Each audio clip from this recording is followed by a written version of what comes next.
salaamaaleykum cher internet salaamaaleykum yéen ñi nga xam te ne nii yéen safoo di ñu suivre sur la télévision Mbour TV dal leen ak jàmm ci seen beneen numéro wala sax émission bi nga xam te ne mooy Agora yàgg na nag toog nañ ay diix tourné wuñ ko woon parce que tamit fa la ñu xooloon un peu par rapport ak gouvernement bu yees bi nga xam te ne nii tabb nañ ko fi ak nan la ñuy doxalee actualité bi ak évolution yi fan la tolloon loola taxoon ñu xawoon si mbaay un peu mais jamono gis nañ ni bëri na ay sujets yoo xam te ne nii. war nañ cee mën a waxtaan li mel tax na sax tey ñu fas yéene nag dalal ki nga xam te ne nii yàgg nañ sax di ko dalal suñu émission muy Abdourahmane Maïga nekk bokk ci cadre ni nga xam te mooy République des valeurs mais aussi nekk coordinateur départemental République des valeurs fii ci diwaanu Mbour moom nag suñu waxtaan maa ngi moom saa su ne dafay neex moo tax saa su ne bu actualité yi aussi tollee fenn fii dañuy am mbégte ñëw jël ko ngir gën a mën a waxtaan ak moom par rapport ak li nga xam ne jamono ji mooy li ñuy waxtaanee ci Sénégal bëri na nag sujet yi bëri nañ xam naa ne dañuy jukki par benn rek di ci waxtaan ak moom xool ci aussi ñoom seen position République des valeurs laata bi élection yi jàlleeg léegi ci fan lañ nekkoon nan lañ gisee li nga xam te ne mooy réew mi jamono ji mais aussi par rapport ak nomination yi bëri na loolee loo xam te ni war nañ ko mën a waxtaan ak moom laata nag ñuy tàmbale comme nañ koy baaxoo defee saa su ne dañ koy jox mu nuyu téléspectateurs yi gannaaw bu ñu ko nuyoo ba noppi Abdourahmane nuyu naa la. waaw Omar maa ngi lay fay di la santaat encore pour invitation bi donc di profiter ci antenne bi pour nuyu d'abord les populations de Mbour waa département de Mbour maa ngi leen nuyu ñëpp vraiment di leen gërëm leen sant di nuyu Sénégal di nuyu donc la diaspora di nuyu notre président Thierno Alassane Sall donc di nuyu samay mbokk samay soxna samay andi jàmm mes camarades mes amis bref maa ngi nuyu Sénégal ñëpp vraiment di espérer que comme ni ñu ko yàgg di def ko wax nga ko déjà à l'entame de tes propos que émission bi li ñu fi waxtaanee mu nekk njëriñu askan bi donc voilà quoi donc parce que comme ni ko waxee thèmes yi bëri na donc ñu jëm ko décortiquer point par point et je me ferai le plaisir de répondre avec objectivité par rapport ak lépp li nga xam ne donc li ma ko laaj ci sa émission bi. jërëjëf mi ngi noonu comme que thèmes yi bëri na mais dañuy tàmbale ak sa leader Thierno gis nañ ni élection yi bu mu jàllee ba presque toog na ay diir dégguñu leen waxu leen mais ñu tam benn semaine yi 2 semaines ñu génn ñu gis ne Thierno commencé waat na di ñëw ak bi lee yoon sax mu changé nag stratégie ay communication yu xaw a tàng yu ñu xamute woon ak yéen da ngeen di wane ne opposition ngeen nekk bu radical wala lan ngeen di wane exactement. Bon c'est vrai que comme ni nga ko waxee donc xam nga élection yi bon disons que ça s'est passé dans des conditions extrêmement difficiles déjà par rapport ak timing bi ak tout ce qui s'est passé donc mu nekk benn élection boo xam ne c'est inédit musul am Sénégal par rapport ak délai yi parrainage bi ñu jógee xam nga vraiment ñu renvoyer encore date bi nga xam ne dañ ko programmé woon initialement yooyu yëpp mu nekk ay péripéties yoo xam ne vraiment métti woon na trop mais ñu dund ko avec foi dund ko avec dignité xam ne que ñun nous sommes des républicains Sénégal mu ñu tax a jóg moo ñu ko jaral donc lu mu laaj rek dinañ ko def donc béy nañ suñu waar dem nañ ci élection yi méttiwu na trop man yow keroog daje nañ sax ci bureau de vote yi bésu élection yi daanaka dama feebaroon bi may nekk di def le tour des votes tellement que dafa métti woon bon yàlla nag def lu muy def parce que bon on ne peut même pas parler d'élection en fait parce que bu mbir yi jaaroon ci yoon tey jii amaana Thierno Alassane Sall serait le président de la République. jaaroon ci yoon maanaam élection yi da nga jàpp ni jaarul ci yoon. Ce qu'on a constaté mooy affaire bi du élection c'est un référendum loolu moom ñëpp xam nañ ko wax nañ ko Macky Sall bon voilà il a sauvé sa tête. jël dafa sauver sa tête bon parce que voilà gars yi li ñu doon wax naan ay protocole de xaw ma lan mais dafa dire gars yi ils ont trouvé un consensus moom ak les actuels tenants du pouvoir et je pèse bien mes mots en tout cas Jeune Afrique wax na ko les informations de toute façon information yi Jeune Afrique joxe ma sérieusement information yaa ngi génn mais mbir mi jaarul fu mu waroon jaaree parce que tey jii bu ñu demoon deuxième tour et cetera donc amaana mbir mi demee nii parce que ñun xam nañ lu ñu liggéey xam nañ suñu doole xam nañ suñu capacité donc de mobilisation li ñu waroon def nañ ko mais bon comme mbir yi bon yàlla nag da ngeen nangu dogalu yàlla aussi te di nangu aussi résultats yi moo tax sax bon résultats yi génnee donc on s'est donné un temps de réflexion et puis bàyyi aussi nouveau régime bi nga xam ne moom la Sénégalais yi fal bàyyi leen ñu toog xool fan la ñuy yóbbu donc voilà donc toog nañ may un temps de battement parce que nous aussi on a une opposition républicaine duñ ñoo xam ne à chaque fois di opposé wu pour opposé wu non ñun bu ñu jógee di opposé wu dafa am loo xam ne mooy tax ñu war a mën a jóg donc Ousmane Sonko bon en tant que premier ministre donc voilà ñu doon xaar mu def sa déclaration de politique générale comme ça bu ko defee ñu mën a xam yan orientation le ko président de la République jox par rapport ak fu mu bëgg a yóbbu Sénégal pour que ñu mën a indi ñun suñu xalaat par rapport à cela parce que aussi on a une opposition qui donne des avis une opposition boo xam ne su baaxee dañ naan baax na su baaxul tamit dañ naan baaxul mais comme monsieur le premier ministre donc xam naa ne moom mooy loolu il veut pas répondre à cette disposition constitutionnelle prévue par l'article 51 je pense bien de la Constitution qui demande à ce que bu fekkee ne le premier ministre dañ ko fal da nga war a dem devant l'Assemblée générale donc ñoo vraiment nga wax en tout cas li nga xam ne sa programme projet bi nga xam ne moom nga amal pour Sénégal si projet il y a donc boobu ba léegi muy génne ay laay di layamee comme ni ko Saway doon waxee ay prétextes yoo xam ne c'est des prétextes fallacieux ay règlements intérieurs alors que la Constitution est claire article 51 dafa ne une fois nommé le premier ministre doit faire sa déclaration de politique générale. mais monsieur Maïga xam nga par exemple tey da nga bëri ay sujets yoo xam ne nit ñi yaa ngi koy brosser mais foo ñu ci taxaw benn peut-être njëkk nga xajamal peut-être victoire ñi nga xam te ne nii mooy coalition Diomaye président victoire boo xam ne 54% des Sénégalais ñoo ko voté nga ne dafa am deal la man soo nee deal la d'abord dama naan deal gi fan la jógee tey Sénégalais yow yaa ko wax sànq c'est biir wax nga ni référendum la woon donc c'était prévisible nga gisoon nañu affaire bi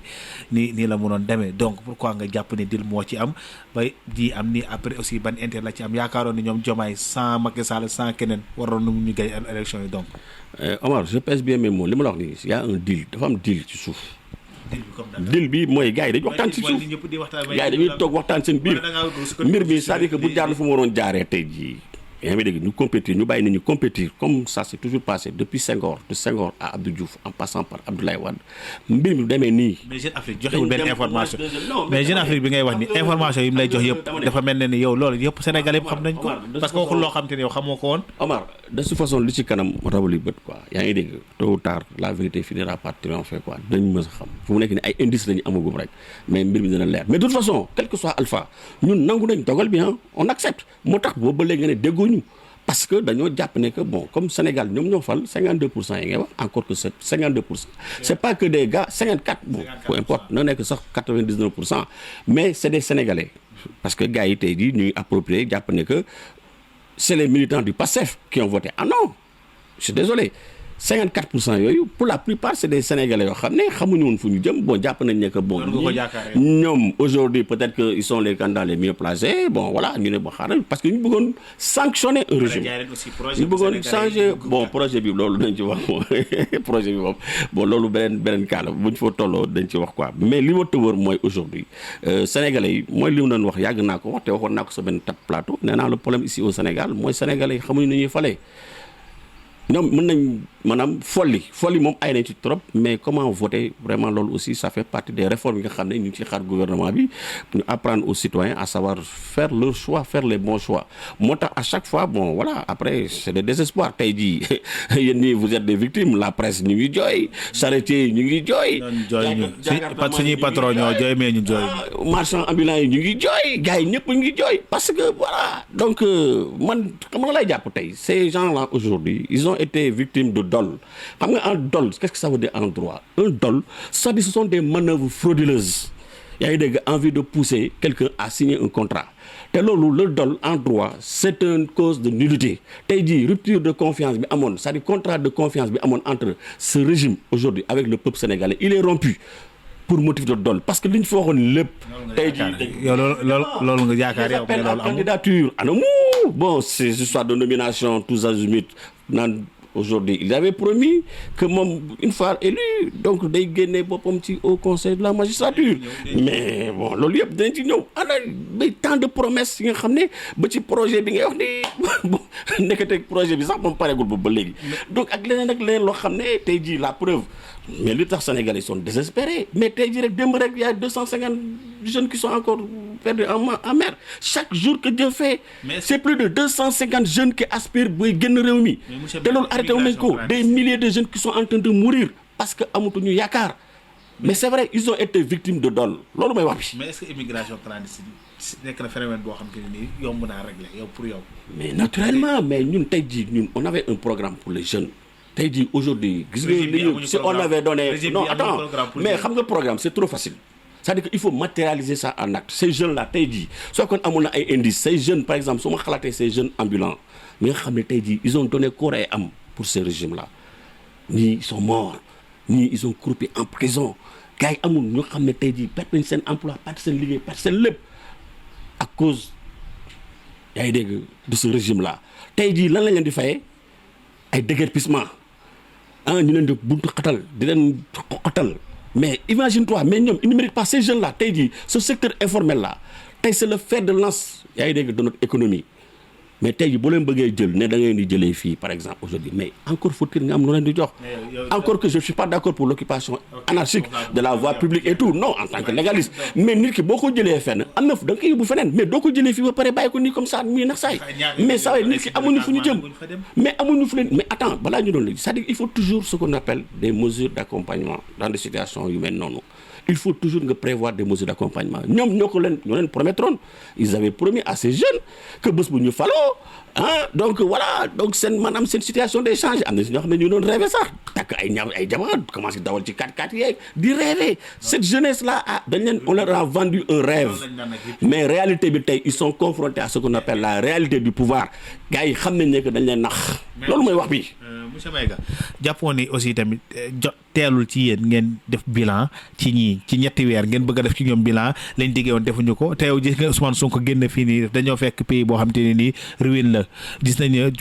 le président Bassirou Diomaye Faye wax ko ni fekk ñu dara ci kees état yi nga di ministre yi ku ci ñëw saa su ne bu jeexee defee rapport am nga xam ne ko léegi yow loolee ngeen bëgg a ne kut ko kut gars yi bëgg ngeen xëy suba bëgg lépp rose mais aussi tamit doo leen may temps ñu liggéey ñoom aussi. xam nga Omar nee nga ñu donc boobu ba léegi déggu di leen à l'entame de tes propos boobu ba léegi dañu toog di observer defuñu benn acte attends mais 3 mois mais xam nga problème bi ñun on ne parle pas de bilan mais gis nga Olof Ndiaye dafa ne cin bu naree neex su baxee rek ñu xam ko quoi mais mbir mi li muy xeeñ moo neexul lii li muy xeeñ saful suukar saful kaani saful xorom dama ne xam nga loolu tamit ay waxu dama ne 4200 eurobonds yi ñu jël 4200 milliards yi je sais pas yi ñu prélevé temps yi dernièrement ils ont dama ne xoolal ñii faut pas que ñuy jéem a trouver des prétextes fallacieux naan kees yi tey jii tey xam nga loolu sax c'est même pas bon ngay toog jàkkaarloo en tant que premier ministre naan on a trouvé un pays en ruine tey jii gis nga tey jii dama la benn affaire gis nga am na j'ai un ami qui est actuellement au Mali ndeysaan bi mu ne damay def émission bi donc mu ne ma vraiment monsieur Maïga j'aimerais bien suivre l'émission mais ñaanal ñu rek ñu am courant quoi parce que fii le courant c'est un luxe Mali actuellement dañuy toog 24 heures laa wax je te dis boy 1 heure de temps la ñuy am courant des fois mën nañu toog 2 jours ils n'ont pas d'électricité Sénégal aujourd'hui attends ana li ni mel Bassirou Diomaye Faye wax na ko Bassirou sortie mu mujj bi nee na ku en fait gars yi dañ leen tegaloon ay dëgg sarax yoo xam te ni peut-être mënoon nañu def 1 mois courant lii nga wax ni mënoon na am ci Sénégal ñoom peut-être stratégie yi ñu teg moo tax peut-être tey ji yow fii lii fi xew yëpp ñoom xamoon nañ ko Sonko moo doon wax naan Macky Sall lu mu ndekkee man xam naa ko lu mu reeree je le connais ils sont au courant de tout li fi nekk lépp xamoon nañ ko mais pourtant nag teewul ñu ne on va changer le pays en 2024 bu ñu jëlee réew mi lépp dina changer c'est des gens attention c'est des inspecteurs des impôts et domaines yoo xam ne ils sont au cœur du système bi nga xam ne ñoom dañu newoon dañuy xeex système bi lan la ñu commencé jaay Sénégalais dañuy xeex système bi mais tey jii mais système bi tey jii moo fi nekk ba tey jii c'est des produits de l'école nationale d'administration tey jii ce qui se passe contrairement à ce que certains disent donc le gouvernement des juges parce que bon xam nga day am parce que juges yi dañuy bañ jox leen certaine indépendance bu ñu nekk bu ñuy am dañuy wax le gouvernement des juges mais aujourd'hui qu'est-ce qui se passe on a un gouvernement des inspecteurs des impôts et domaines tey jii ñoom ñoo accaparé ñoom moomee réew mi président inspecteur des impôts et domaines premier ministre inspecteur des impôts et domaines au niveau du port inspecteur des impôts et domaines tey jii ñoom ñi tey jii li ñu waroon def aujourd'hui avec leur fameux fonds commun tey jii vous imaginez un inspecteur des impôts et domaines ñaata lay am comme fonds commun mais loolu mooy wax bi fa la ñu waroon commencer tey cet avantage li ñuy rafetlu na ay avantages mais ces gens-là ils sont riches comme Crésus pendant que le peuple est là di souffrir nañu xalaat askan bi quoi vraiment nañu yërëm askan bi ñoom tey jii ñoom ñoo waroon xoolaat seen bopp am des biens immobiliers terrains yi fi nekk yëpp alalu askan bi yëpp ce sont ces inspecteurs des impôts et domaines ñoom ñoo ko pàccoo seen biir tey jii la preuve mais commencer par le président de la République mais imagine-toi dans sa déclaration de patrimoine mais am na encore que sax loolu gars yi nee nañ am na loo xam ne sax waxu ko ci mais nañu bàyyi noonu problème bi sax du foofu mooy aujourd'hui tey jii dañuy def un audit bi kañ la ñu koy commencer pourquoi mënuñu ko rétrograder yaa ngi dégg ba je sais pas 10 ans en arrière su boobaa mais beaucoup d'entre eux vont tomber pourquoi ñu bëgg a jël à partir d'une certaine année parce que tout simplement ils veulent se mettre à l'abri parce que ñoom yi neen la problème bi c'est que c'est eux dans eux tey jii gis nga li leen fale sénégalais li leen fale mooy pour ñu jéem a alléger seen souffrance yi quoi comme Thierno Alassane Sall yaa ngi dégg a eu à le faire Thierno Alassane Sall dañ ko fay salaire u 20 millions mu jàpp ne lii c'est trop parce que ci askan boo xam ne nit ñi bu ñu ndékkee du ñu añ lu yàlla xam doy na sénégalais sonn nañ foo ko nattu weesu na ko mu ñëw tey ñu koy jox un salaire de 20 millions mu dem gisi Macky Sall ne ko damaa bëgg nga wàññi sama salaire jël trop plein bi jégal ko askan bi tey jii ces inspecteurs des impôts et domaines te li ñu waroon njëkk a def mooy te loolu ça n'a pas besoin d'avoir une majorité à l'Assemblée nationale mooy ñu dakkal tey jii ces avantages là mooy ces fameux fonds communs li ñuy wax ay avantages ak yu demee noonu loolu mooy wax bi comme que nee nañ ils n'ont pas trouvé d'argent mais ñoom seen caisse yeeg yooyu seen fonds communs yooyu mais nañ ko jël reverser ko lan la fi waxoon tamit fonds politique yi da koy supprimer Macky Sall Thierno la man sax kii Ousmane Sonko lu mu waxoon à propos des fonds politiques les fonds communs caisse noire bi lan la waxoon dafa newoon ne lii dafa xaram yaa ngi dégg que bu ñu ñëwee dinañ ko supprimer mais qu'est-ce qui les attend un pays qui est en le pays est en faillite mais Diomaye depuis bi mu faloo ba léegi ñaata voyage la def à l'étranger plus de 15 voyages à l'étranger avec l'argent du contribuable zéro convention amul lenn loo xam ne tey signé na ko police ma relancer la parce que yaa ngi naan tey jii par rapport ak les fonds communs ay les fonds politiques loolu un président de la République aussi dafa am loo xam te ni ay charges yu nekk ci ginnaaw donc supprimer certaines choses est-ce que nekkul aussi tamit da koy handicapé mën nañ comprendre aussi dem si yoo xam ne am na ay charges yoo xam ne tegu ci ginnaawam loo xam ne mën a comprendre la Ousmane Sonko peut-être ni yéen est-ce que nekkul da ngeen def confusion entre Ousmane Sonko et Diomaye Ousmane Sonko c'est pas le président de la République Ousmane Sonko c'est un premier ministre pourquoi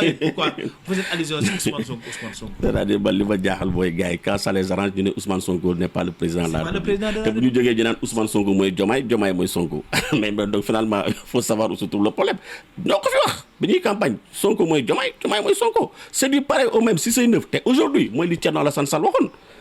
pour la première fois au Sénégal ñu gis tey jii un premier ministre boo xam ne tey jii pratiquement moom mooy gouverner parce que xam nga la constitution lu mu wax nee na tey jii la politique du pays yaa ngi dégg c'est le président de la République qui définit la politique du pays en mu sax dans l'article qui le dit même je pense que c'est l'article 42 de la constitution que le président de la République détermine la politique du pays premier ministre bi moom da koy exécuter mais tey jii on a l'impression je viens de dire que c'est le premier ministre aujourd'hui qui détermine la politique du pays conformément à l'article 42 de la constitution et que le président Diomaye moom day moom maanaam day dérouler c'est-à-dire que aujourd'hui les rôles sont inversés et c'est extrêmement grave situation bi ñuy dund tey jii Diomaye dafa war a xam ne c'est lui le président de la République mais on a l'impression aujourd'hui que c'est Ousmane Sonko le président de la République et c'est dommage tey jii les nominations yi fi xew ci nomination mais laataa ñuy ñëw dañuy un peu ci assemblée nationale parce que suudu ñu nga ko aussi gis nañ ni déclaration de politique générale boobee bokk na aussi ci Thierno sax gis nañ ko ci tiwité na ci am na lu mu ci wax tey jii Ousmane Sonko aussi jàppoon ni am na ses droits parce que aussi règlement intérieur yoo xam te ni dañ ko modifié woon loolee tamit conditions yi maye ko woon aussi pour mu dem ngir def foofu déclaration de politique générale loolu aussi dañ ko war a nangul. À propos de cette déclaration de politique générale la DPG comme on le dit ce qu'il faut savoir mooy tey Ousmane Sonko il était à l'Assemblée comme il était au courant que règlement bi dafa am problème. mooy disposition bi nga xam ne day prévoir donc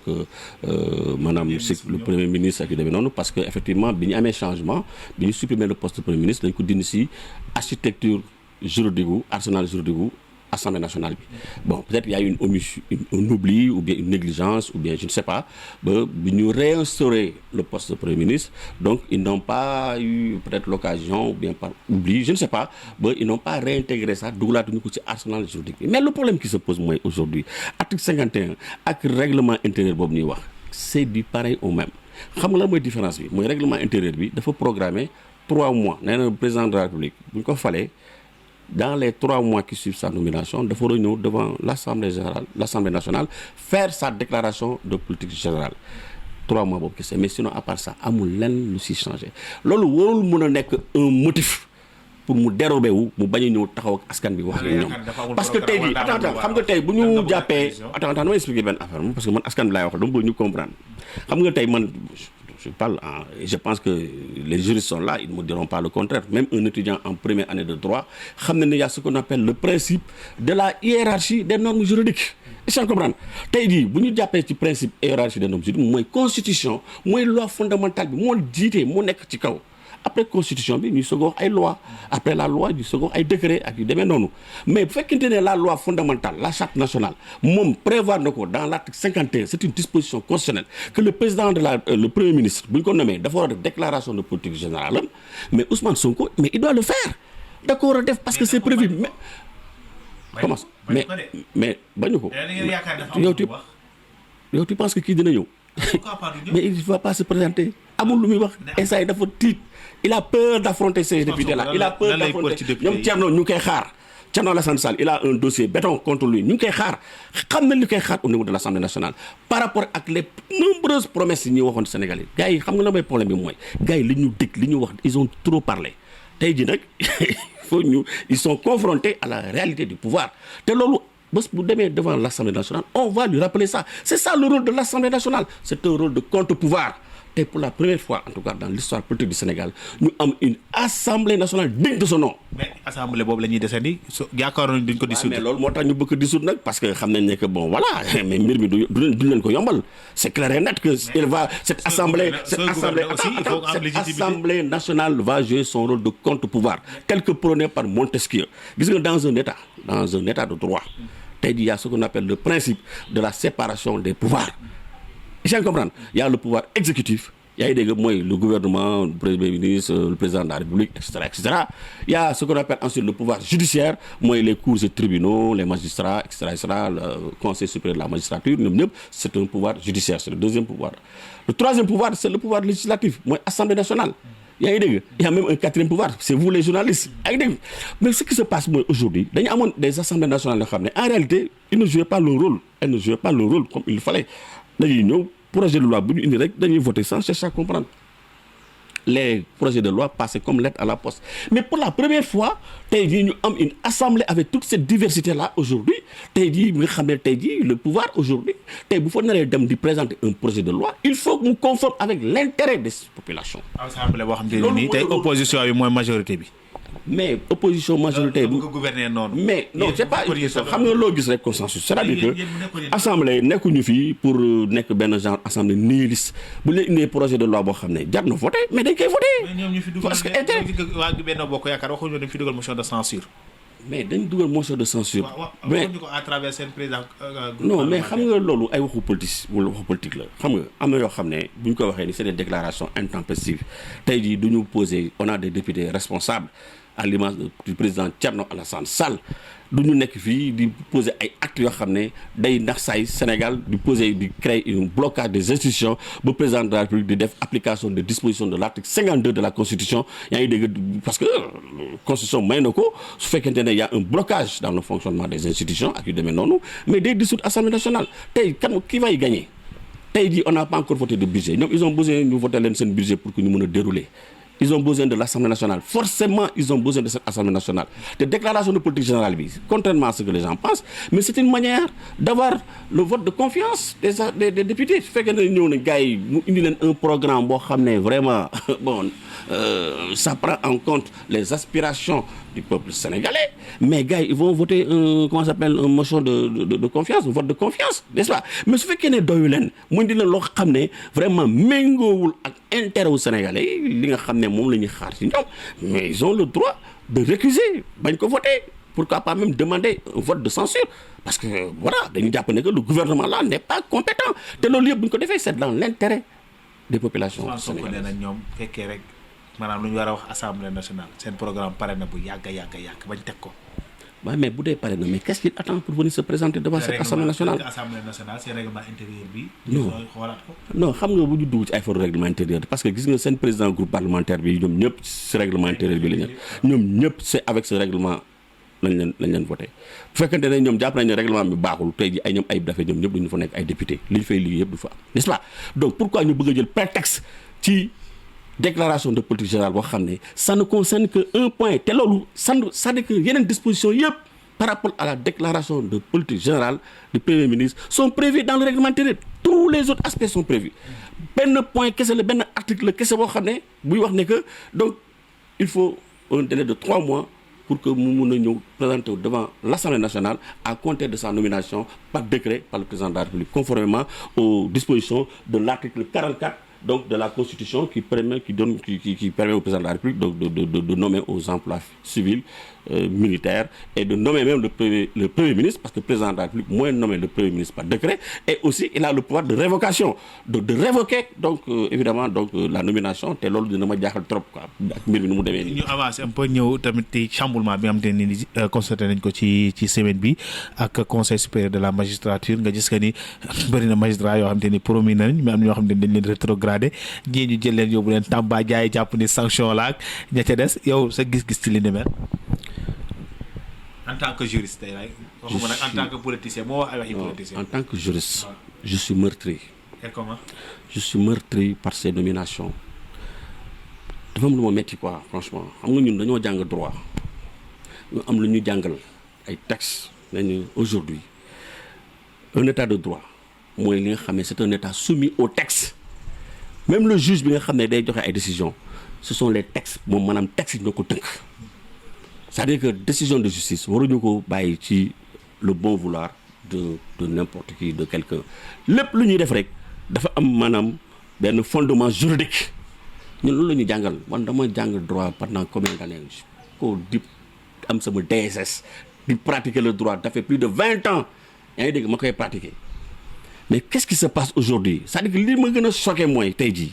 ñoom rupture sismique bi ñu doon wax on parle de rupture sismique systémique même je sais plus pour reprendre leur expression par rapport ne li fi amoon dootu fi amati mais qu'est-ce qui se passe aujourd'hui à travers ces nominations on sent nettement que Ousmane Sonko il est en train de prendre sa revanche il est en train de punir ou bien de sanctionner des magistrats parce que tout simplement ñooñu voilà ils étaient dans son dossier et que peut-être ils ont pris à tort ou à raison des décisions yoo xam ne arrangé wu ko mais le problème qui se pose aujourd'hui mooy comme ni nga ko waxee ay textes ñu tënk gis nga mbir dañuy respecter les magistrats quoi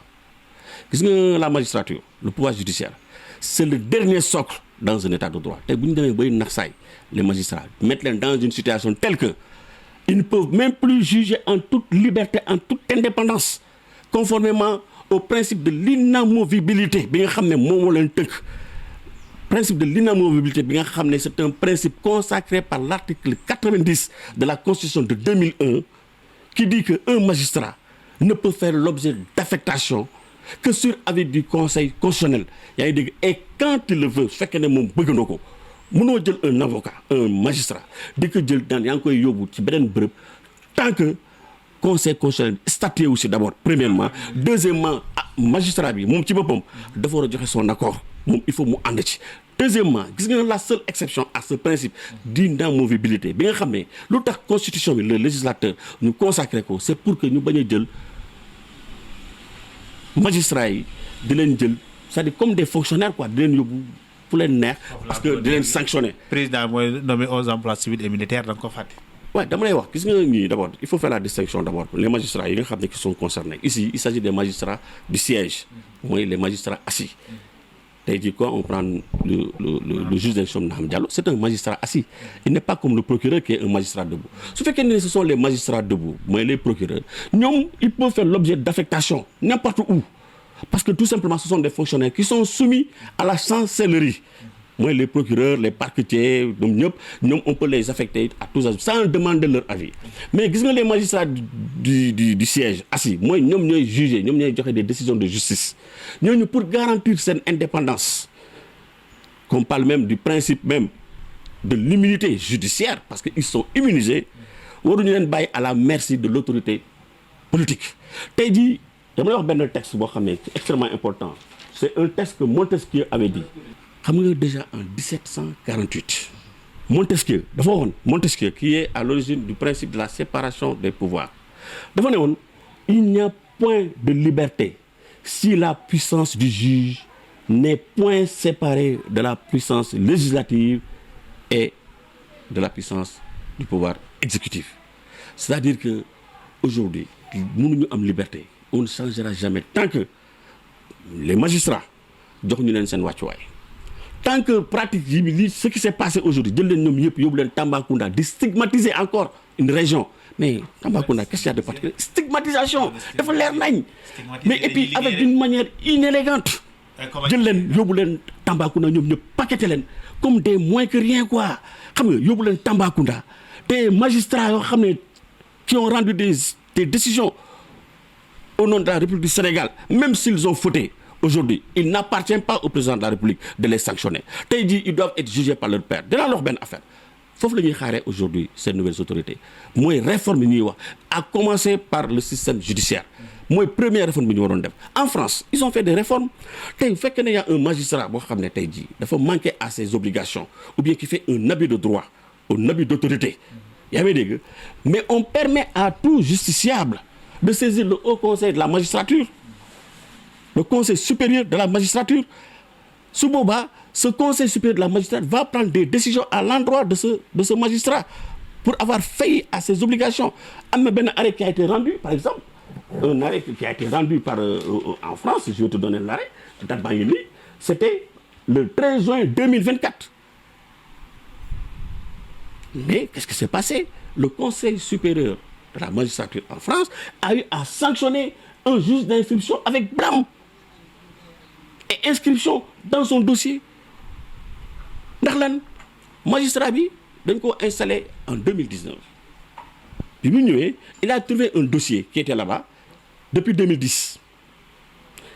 Il se trouvait que en 2019 le procureur il a requis, c'est-à-dire il a fait un réquisitoire définitif pour renvoyer dossier bi devant le tribunal correctionnel.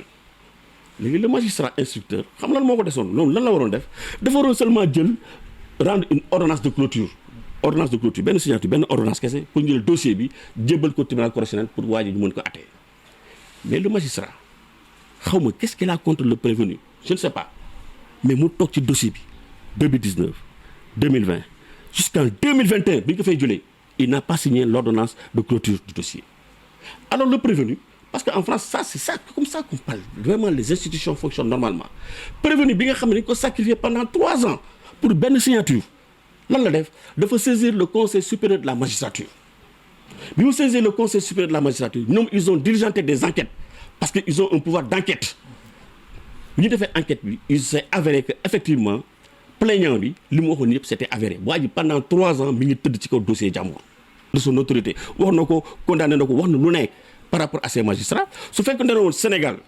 on s'était inspiré du modèle français institution yi di dox normalement tey jii waroon na saisir le conseil supérieur de la magistrature su boobaa c'est ce conseil qui a un pouvoir de sanction à l'endroit de Maham Diallo mais il n'appartient pas au président de la République parce que dañuy wax président de la République décret bi mais tey jii ce que moi je souhaite aujourd'hui fekkee ne les institutions marchent normalement parce que ces gens-là même Birame Seck du Forum Civil wax na ko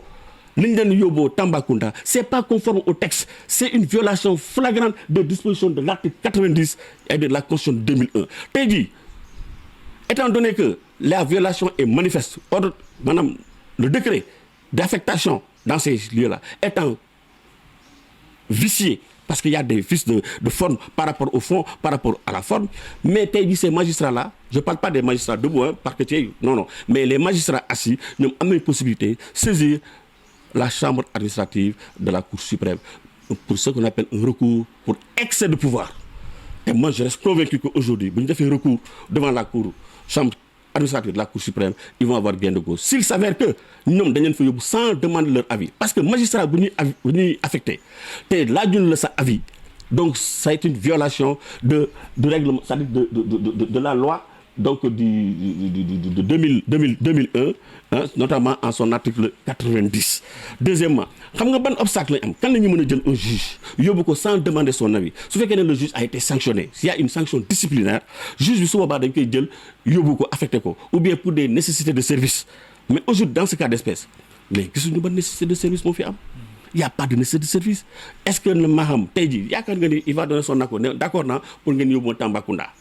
da nga yaakaar ne dafay. non man damay ne parce que ce sont des conditions man li may wax je parle de droit. parce que magistrat bu ñuy yóbbu di ko affecté su fekkee ne moom joxul consentement c'est pas parce que lañ ko consulter non c'est pas une consultation il doit donner son avis est-ce que man nangu naa pour dem su fekkee ne il n'est pas d'accord mu matérialiser ko par un écrit donc su boobaa ordonnance bi nga xam ne moo ko envoyé au niveau de Tambacounda c'est vicié dañ koy annuler. kon mun nañ jàppale kon ba tey muy ma xam ni mun na opposé wu. par rapport mais mun na opposé wu mais ce sont les textes li may wax c'est du droit. Il peut saisir la chambre administrative de la Cour suprême pour ce qu'on appelle le recours pour excès de pouvoir parce que gars yi dañu nekk di excéder dañu nekk nii di def actuellement c'est des règlements de compte il faut qu'ils arrêtent ñuy menacer tout le monde di menacer les journalistes di menacer non mais attends mais c'est vrai mais ça ne passe pas gis nga intimidation yi ça ne passera pas il faut qu'on respecte les textes ñun fi leen di xaaree du pour ay règlement de compte nañuy def mooy nañuy respecter seen promesse yi ñoo xool li ñu leen di xaaree mooy ñu def ay réformes yi nga xam ne tey jii on avait parlé de mettre en place un juge des libertés mais anamu on avait parlé de comment ça s'appelle par contre je suis très content de la mise en place de ce qu'on appelle du pool donc de judiciaire financier vraiment en remplacement de la CREI loolu moom franchement dama koy saluer nous ne sommes pas des nihilistes su baaxee dañ naan baax na mais vraiment la mise en place de ce pool financier judiciaire aujourd'hui en remplacement de la cour de répression de l'enrichissement illicite moi je pense que c'est une bonne décision parce que ndax lan parce que au moins ce pool judiciaire financier permet par exemple de combattre les délinquants financiers mais rapport Cour des comptes yi fi génn yëpp mais ñu mën ko instrumentaliser ñu mën ko instruire prendre les sanctions qui s'imposent léegi nag su fekkente ne aujourd'hui il y a des gens qui ont été épinglés ñu juger leen mais ils ont la possibilité de faire un recours devant la cour d'appel ce qu'on appelle le double degré de juridiction li nga xam ne avec la CREI c'était pas possible donc loolu aussi c'est vraiment à saluer. xam naa fi may jeexale ak yow mooy gis nañ tey conseil supérieur de la magistrature tey ñoom aussi am na lu ñu génne ñoo ngi koy lire ci journaux yi ñu ne léegi libéré nañ Bassirou Diomaye Faye parce que waxoon nañ ni mën na fa siéger moom mu ne si ñoom la dépendre dafa mel ne ñoom libéré nañ ko maanaam dafa mel ne dañoo bëgg mu dem loolee lan mooy sa xalaat. xam nga Bassirou Diomaye Faye kenn waxu ko moom moo jël décision ne man bés bu ñu ma falee Ousmane Sonko ñoom seen programme bi dañuy génn ci au conseil de la magistrature ñoom ñoo ko wax man nag damay jàpp mooy li ma doon wax tout à l'heure yaa di doll gis nga nit gor ci wax ca ñoom ñoo ko waxoon nañ ko def parce que ça fait partie des raisons pour lesquelles les Sénégalais ont voté pour eux ñun suñu programme ñun au niveau de la République des valeurs. mais bi ñu nekkee ci dialogue yi y avait pour ñi d'accord pour mu des ñi d'accord. problème bi ay dialogue fi am moo ko wax celui qui a pris cet engagement na ko respecté ñun Thierno Alassane Sall aujourd'hui ñun suñu programme au niveau de la République des valeurs effectivement on avait prévu que bés bu ñu Sénégalais yi falee dañuy génn ci Haut Conseil de la magistrature le président de la République n'aura plus une mainmise sur le Haut Conseil de la magistrature da ciy génn et puis Haut Conseil de la magistrature dañuy essayer de faire en sorte que non seulement il y aura des juristes mais il y aura aussi des parlementaires dugal fa ay parlementaires dugal fa des gens de la société civile yow mi sa bopp mën nga fa dugg pour mu am une composition hétérogène bi nga xam ne su ko defee décisions yi ñuy jël ce seront des décisions yi nga xam ne dans l'intérêt yaa ngi dégg donc de la justice du fonctionnement normal des institutions parce que loolu c'est le président de la République moom c'est lui le garant du fonctionnement normal des institutions président de la République mais tey jii acte yi muy posé nii franchement parler donc moom ci boppam mi ngi violer aujourd'hui les dispositions de la Constitution parce que nomination yi muy def c'est contraire à ce que les textes prévoient donc ñun de moo tax ñun on demande aux Sénégalais en tout cas de savoir ñu ñuy voter ñun de au niveau de la République des valeurs si on était à la place de ce régime actuel aujourd'hui duñ fi toog di xaar naan dañuy xaar ay majorité ak yu demee noonu caisse noire bi nga xam ne caisse fonds politique yi on allait supprimer ça les appels à candidature mi ngi woon suñu programme dañ koy matérialiser dañuy toog di naan di def di dilatoire dinañ dem def suñu déclaration wan askan bi lan la République des valeurs qu'est-ce lan la ñu fas yéene defar pour yéen on va faire ce qu'on appelle la clinique on va faire du Sénégal la clinique de l'Afrique yaa ngi dégg on va faire du Sénégal l'université de l'Afrique ce sont des programmes yoo xam ne tey jii aujourd'hui yoo xam ne ak leneen ak leneen yoo xam ne ay ambitions yoo xam ne amoon pour les Sénégalais mais comme les Sénégalais donc ils ont choisi donc bon ils ont été trompés et de bonne foi ils ont été trompés de bonne foi bon mais y a pas de problème de toute façon bon je pense qu'ils vont se rattraper parce que tey jii ñi leen voté la ñoom ñëpp ils se sont rendus compte que ils ont été trompés donc bon ñun de toute façon ñun au niveau de la République des valeurs ñi leen di tàllal loxo on a un programme te ñun Thierno Alassane Sall ku ko xam gis jaar-jaaram xam na ne du wax waxeet lu mu la wax moom lay def parce que c'est un homme de valeur man de c'est le sens de mon engagement. opposition wala góor ci wax comment. bu leen gars yi wooyee doo leen ñëw. mais ñun ndax dinañ ñëw. mais loolu ça ne dépend pas de moi ñun on est un parti organisé. yaa ngi dégg démb on a tenu une réunion de 16h jusqu'à 21h presque 22h yaa ngi dégg avec tous les 46 départements. Donc tirer donc le bilan d'abord des élections yu jógee passé et puis essayer de mettre en place une organisation donc du parti en interne, vraiment une organisation en profondeur et puis faire des perspectives par rapport à l'avenir. Donc ñu ngi préparé wu donc décision yooyu ngay wax ni par exemple ndax dañuy dem wala duñu dem mais man je suis trop petit man Abdourahmane Maïga simple directeur des structures coordonnateur départemental ici man damay wax loolu mën naa si wax sama xalaat mais décision boobu cela ne m'appartient pas. Non man bu ñu ma woowoon tey jii aujourd'hui su fekkente ne man jàpp naa ne aujourd'hui bon man personnellement man lu ma doon conseillé booy man c'est-à-dire que aujourd'hui ak mbir bi nu mu demee nii man franchement parler je ne me vois pas en train de travailler avec ces gens-là. Franchement parler dugg ci gouvernement boo xam ne tey jii voilà je ne me retrouve pas à travers ce gouvernement man bu ñu ma woon man bu doon man kese du ma dem. leer na naa looy tàggatoo ak téléspectateurs yi. waaw mais émission bi jeex na déjà. waaw mais lii dafa gaaw. Omar bi am na yeneen sujet yu bëri yu ñuy xaar ba tout ça là déjà. 30 minutes non mais bon mais en tout cas ba di la jaajëfal toujours comme d'habitude yow suñuy waxtaan moom xam nga rek day tàng quoi xam nga bon mais di jaajëfal téléspectateur Mbour TV donc di jaajëfal vraiment waa Mbour di ñu leen gërëm leen sant bu baax xam ne lépp lu ñuy def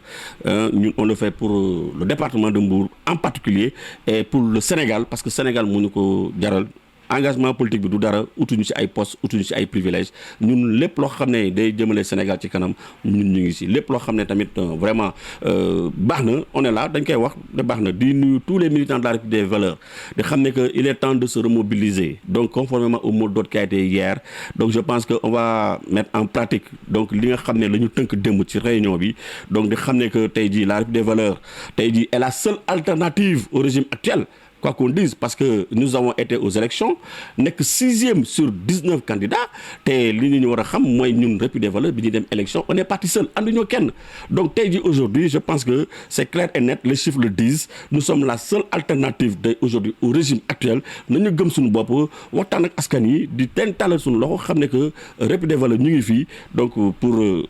vraiment avec un programme vraiment boo xam ne un projet bu taxaw. du ay projet yoo xam ne voilà on a un programme boo xam ne donc nga xam ne Sénégal yëpp dañ ci gis seen bopp donc di leen taal loxo di xam ne que dans les jours à venir incha allah donc dinañ wàcc sur le terrain waxtaan ak askan bi di leen jaajëfal bu baax a baax yow tamit maa lay jaajëfal bu baax vraiment merci. merci beaucoup Abdourahmane Maïga bokk ci cercle li ma cadre bi nga xamante ne nii mooy République des valeurs nekk coordinateur aussi RV fii ci département de Mbour mu ngi koy sant bu baax a baax ci waxtaan bi riche na loolu peut-être amu na yeneen point yu war a mën a aborder mais temps bi moo xaw a xoj di ko gërëmee si di gërëm tey Lamine Diouf mu la àndaloon ci liggéey bi di leen jox rendez-vous très prochainement ak beneen invité jërë ngeen jëf.